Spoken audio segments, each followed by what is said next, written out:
Hello students, आज हम पढ़ेंगे क्लास 10 का जो हम लोग पढ़ रहे हैं केमिस्ट्री सेकंड चैप्टर।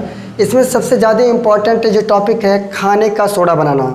खाने का सोडा कैसे बनाएं, कैसे प्रयोग करें, कैसे खाएं, कहाँ का प्रयोग करें, ये मतलब टॉपिक समझिए कि आपके इम्पॉर्टेंट कैटेगरी में है और हर बार पूछा जाता है। तो इसको याद कर लीजिए और सबसे बढ़िया तरीका बता दे रहे हैं कैसे इसको याद करें, कैसे बनाएं। बहुत बढ़िया तरीका, सिंपल है, सो सिंपल, बहुत है सिंपल।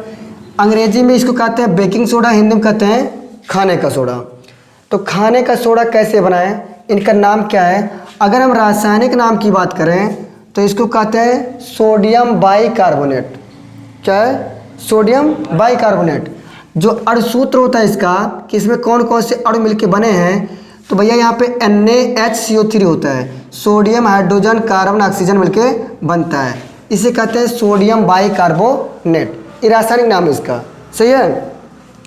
बाकी इसका देखो क्या नाम है, एक तो अणुसूत्र का नाम हो गया NaHCO3, एक रासायनिक नाम है सोडियम बाइकार्बोनेट, एक हिंदी में कहते हैं खाने का सोडा, अंग्रेजी में कहते हैं बेकिंग सोडा। तो बहुत नाम है, सही ना।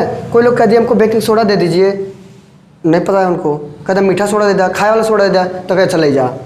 उससे पहले नहीं पता रहता है। बहुत लोग होते हैं कहते हमको बेकिंग सोडा दे दीजिए, तो कहे बेकिंग सोडा जे बेचे तो उन्होंने नहीं पता बेकिंग सोडा का है, ठीक है। तो इसलिए अगर उनको कह दो खाने वाला सोडा दे दो, कहे अच्छा ठीक है ले जाओ मोड़िया दे दे 5 रुपया। लेकिन होता है कि लोग नहीं समझ पाते। अगर कह देगा कहूँ गलती से कि NaCO3 दे दा, कहीं काम मांग लेते हैं बाबू कहाँ मांग लेते हैं। कहीं कह सकते हैं कि भाई सोडियम बाइकार्बोनेट दे दा, कहीं काम मांगा था कार्बन डाइऑक्साइड ऑक्सीजन मांगा था, नहीं समझते हैं। तो ये 5-6 नाम है, ठीक है। तो 5-6 नाम से इसको हम समझते हैं। अब बात यह था कि प्रयोगशाला में बनाए कैसे, इसको कैसे बनाएं। तो सोडियम बाइकार्बोनेट बनाने का तरीका देखिए। अगर हम प्रयोगशाला में जाएं और सोडियम कार्बोनेट लें, देखिए भाई सोडियम कार्बोनेट और सोडियम बाइकार्बोनेट, इसमें अंतर इतना है कि यहाँ पे 2 होता है, यहाँ पे H नहीं होता। किसमें? सोडियम बाइकार्बोनेट में NaH होता है, CO3 होता है, लेकिन सोडियम कार्बोनेट में Na2 होता है, H नहीं रहता इसमें। समझा कि नहीं आया? H गायब रहेगा, यहाँ पे 2 रहेगा, सोडियम कार्बोनेट कहलाएगा। तो प्रयोगशाला में सोडियम कार्बोनेट के जलीय विलयन में अगर गलती से कार्बन डाइऑक्साइड प्रवाहित कर देबा तो क्या बन जाए? सोडियम बाइकार्बोनेट बन जाए। क्या बन जाए भैया? NaHCO3 सोडियम बाइकार्बोनेट बन जाए, ठीक है। उसके बाद में कैसे बनाए ये तो बता दिए होता है, लेकिन कैसे बनना है देखो। सोडियम कार्बोनेट है, सोडियम कार्बोनेट है, कार्बन डाइऑक्साइड गैस है पानी है, यानी इसका जलीय विलयन है। जब इसमें कार्बन डाइऑक्साइड गैस मिलाओगे तो क्या मिल जाएगा मुस्कुराते हुए? Sodium bicarbonate. बन गया कि नहीं बन गया? बन गया ना। तो देखो सोडियम कार्बोनेट में कार्बन डाइऑक्साइड गैस मिलाएंगे तो मुस्कुराते हुए सोडियम बाइकार्बोनेट बन जाएगा। ले जाओ, छौंको बूझो, है ना, नहीं बन जाइए। लेकिन अब बताओ सोडियम कार्बोनेट का जो रासायनिक गुण है या प्रमुख गुण है वो कौन कौन से हैं?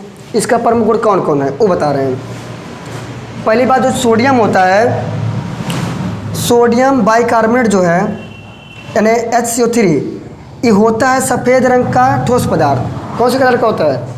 सफ़ेद रंग का ठोस पदार्थ होता है। जल में विलेय होता है, जल में मिला दोगे तो घुल जाएगा, मुस्कुराते एकदम बड़का दे तैरते घुल जाएगा। जल अपघटन के कारण इनका जब जल अपघटन करते हैं तो जलीय विलयन इसका कैसा हो जाता है? क्षारीय हो जाता है। पहले बोला है कि सफ़ेद रंग का ठोस पदार्थ है, जल में मिलाई बा घुल जाए, घुलने के बाद पनिया का कह दी, क्षारा कह दी। समझ में आया कि नहीं आया? आया। अब हम समझते हैं ऊष्मा का प्रभाव क्या पड़ता है। जो NaHCO3 है, इनका ऊष्मा का प्रभाव क्या पड़ता है इनके ऊपर, यानी इसको अगर हम गर्म करें तो क्या बनेगा। तो देखा, गर्म करवा तो फिर गुस्सा जाए, जहाँ चल वहीं फिर पहुँच जाए। NaHCO3 को गर्म करने पर सोडियम कार्बोनेट यानी Na2CO3 और कार्बन डाइऑक्साइड और क्या बन जाए? पानी बन जाए। देखो Na2CO3 2 से गुणा करके बैलेंस किए हैं। जब इसको हम गर्म करते हैं तो सोडियम कार्बोनेट बना, कार्बन डाइऑक्साइड गैस बना, पानी गंगा जल। बन गया कि नहीं बन गया? हम लोग बनाने के लिए ऐसे तो प्रयोग किए थे, तो जब बना रहे थे ऐसे तो ये बना था, अब जब इसको गर्म कर रहे हैं तो फिर वह बन गए, यानी उत्क्रमणीयता नहीं हो गया। अगर हम गर्म करेंगे तो उत्क्रमणीयता वाला बन जाएगा, यानी जिधर से बनाए तो बन गया। देखो हम बनाने के लिए इतना चीज़ मिलाए थे तो हमारा ये चीज़ बना था, इसी को उल्टा कर दिया गया, इसको गर्म कर दिया गलती से तो फिर से ही बन जाएगी। समझ में आया कि नहीं आया? सिंपल। अगली बात है कि अगर अम्लों से अब क्रिया करा दें, अम्ल में अगर HCl ले लें और HCl से अगर क्रिया कराएं तो क्या बनेगा? तो भैया देखो, अगर NaHCO3 को अम्ल से यानी HCl से क्रिया कराते हैं तो पहले नॉन बन जाए। क्या बन जाए? नॉन मतलब साधारण नमक, सोडियम क्लोराइड। खाओ और दिमाग को बढ़ाओ आयोडीन नमक, सही है ना? तो भैया NaCl साधारण नमक का जो लोग खाते हैं घर पे, और कार्बन डाइऑक्साइड और पानी बन जाए। क्या बन जाए? अगर आप HCl से क्रिया कराते हैं तो पहली बात NaCl बनी, कार्बन डाइऑक्साइड बनी और क्या बनी? पानी। हाई NaCO3 को पहचानते हो? कौन है ये?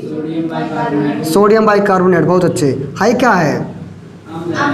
हाँ, हाइड्रोक्लोरिक अम्ल हो गया।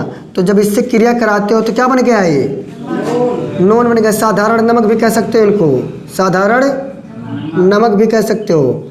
और एक क्या बन गया? पानी गंगा जल। और एक क्या बन गया? Carbon dioxide. बन गया ना? फिर देखते हैं उपयोग कहाँ कहाँ करें, मतलब बना लिए, कहाँ कहाँ प्रयोग करना है कहाँ नहीं करना है, इसको समझो। उपयोग में यानी यूजेज, प्रयोगशाला में अभिकर्मक के रूप में कर सकते हो आराम से मुस्कुराते हुए। दूसरा, झागजार पेय पदार्थ बनाने में भी काम आता है। जैसे हम लोग स्प्राइट पीते हैं और ड्यू पीते हैं, माउंटेन ड्यू पीते हैं, और एक तो पेप्सी आता है, ठीक है, उसको ऐसे हिला दोगे ना तो देखो झाग देता है, या खोलो जैसे बनने से तुरंत फेंकने लगता है। एक चीज़ और होता है इनो बनाने में, इनोन देखो डालते हो, जब पानी में डालते हो तो झाग बनाने लगता है ना, तो झागदार पेय बनाने में करते हैं। सोडा भी होता है, आग बुझाने में वाले यंत्र में भी काम आता है। आग बुझ जाएगा, जैसे होता नहीं कि पेट्रोल पंप पे रहता है सिलेंडर रहता है जो आग को बुझाने के काम आता है, तो वहाँ पे रखा रहता है, तो वहाँ पे अगर उसमें यंत्र में प्रयोग किया जाता है किसका? सोडियम बाइकार्बोनेट का, आग बुझा देता है। कच्चे दूध में अगर मिला दोगे इसको तो दूध जल्दी ना फटे। कच्चे दूध में अगर मिला रहे हो तो दूध जल्दी नहीं फटेगा, सही है? तो अच्छी बात है, तो हमारे लिए बहुत काम का है भाऊ। हम सुबह रखते हैं तो रात में ख़राब हो जाता है शाम तक। हाँ, तो मिलाओ पड़ी। अब पेट की अम्लता को दूर करने में इनो में प्रयोग होता है, पीते हैं पेट का दर्द खत्म। फिर कह रहा ब्रेड बनाने में प्रयोग होता है। जब ब्रेड बनाते हैं ना उसमें प्रयोग करते हैं। क्यों? क्योंकि उसमें जब ब्रेड मिला देते हैं ब्रेड में तो उसमें CO2 जो होता है, कार्बन डाइऑक्साइड गैस, वो खमीर उत्पन्न कर देता है, और खमीर की वजह से वो मुलायम हो जाता है, और मुलायम होता है तो क्या होता है? वो फूलने लगता है, सही है? तो इस प्रकार से हम खाने का सोडा यानी बेकिंग सोडा बनाने का प्रयोग था, इसका बोलते हैं सोडियम बाइकार्बोनेट NaHCO3। समझ में आया होगा, इंपॉर्टेंट है, याद रख लीजिए। और यदि अच्छा लगा तो हमारे इस चैनल को लाइक करें, सब्सक्राइब करें और शेयर करें। मिलते हैं अगले वीडियो में, तब तक के लिए हंसते रहिए, मुस्कुराते रहिए, पढ़ते रहिए। मिलते हैं। जय हिंद।